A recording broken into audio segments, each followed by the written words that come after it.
Bonjour à tous, nous avons atteint la fin du cours sur le chiffrement asymétrique. Pour cette dernière vidéo, je souhaiterais vous soumettre quelques petits rappels. Cette étape de votre apprentissage n'a peut-être pas l'air si importante que ça de votre point de vue, mais elle a pourtant le pouvoir de faciliter la compréhension et la mémorisation du cours. On appelle cette étape la métacognition. Cette fois, je ne vous demanderai pas d'apprendre et de comprendre quelque chose de nouveau. À la place, je vais vous demander de vous remémorer les concepts que nous avons vus dans ce cours et de voir comment ils structurent ce dernier. Si cette étape est correctement réalisée, vous serez capable dans quelques minutes d'identifier les concepts clés du cours et de comprendre comment ils s'articulent les uns avec les autres. Ne vous inquiétez pas, je vais vous donner un petit coup de main. D'abord, passons en revue les différents concepts clés que nous avons abordés. L'un des points les plus fondamentaux de ce cours est l'arithmétique modulaire. C'est sur cette notion que fonctionnent Diffie-Hellman et RSA.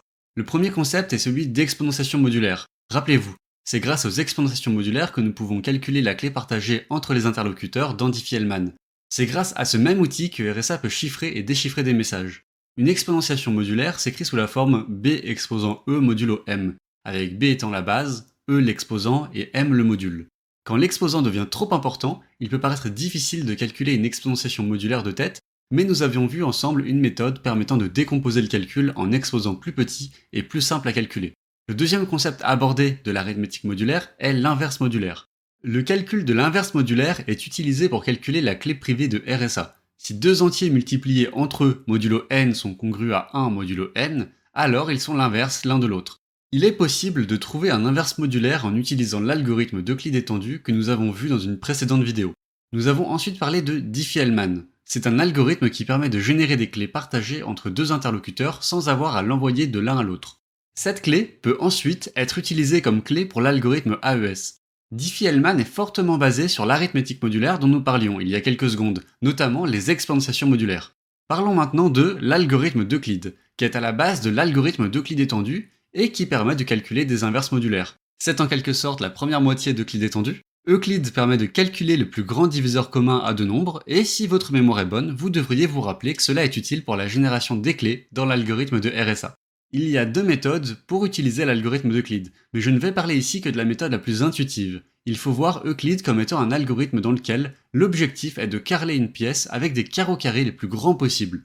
La taille du carreau carré le plus grand qui permet de carreler toute la pièce représente le PJCD de la largeur et de la longueur de la pièce. Je vous laisserai retourner voir la vidéo en question pour avoir les détails de l'algorithme. Et enfin, le dernier algorithme que nous avons vu est l'algorithme RSA. Nous avons vu quelles étaient les principales propriétés de cet algorithme, à savoir la confidentialité, l'authentification, l'intégrité et la non-répudiation. En deux mots, la confidentialité est le fait de rendre illisible un message sans la clé de déchiffrement. L'authentification est la garantie que l'expéditeur et le récepteur sont les bonnes personnes, l'intégrité que le message n'a pas changé entre l'envoi et la réception du message, et la non-répudiation que l'expéditeur ne peut nier avoir envoyé le message reçu par le récepteur.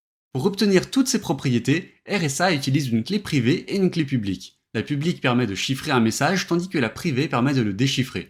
RSA fonctionne grâce à tous les outils mathématiques que nous avons vus lors des précédentes vidéos. Il est donc primordial de bien les maîtriser avant de vous lancer dans cet algorithme.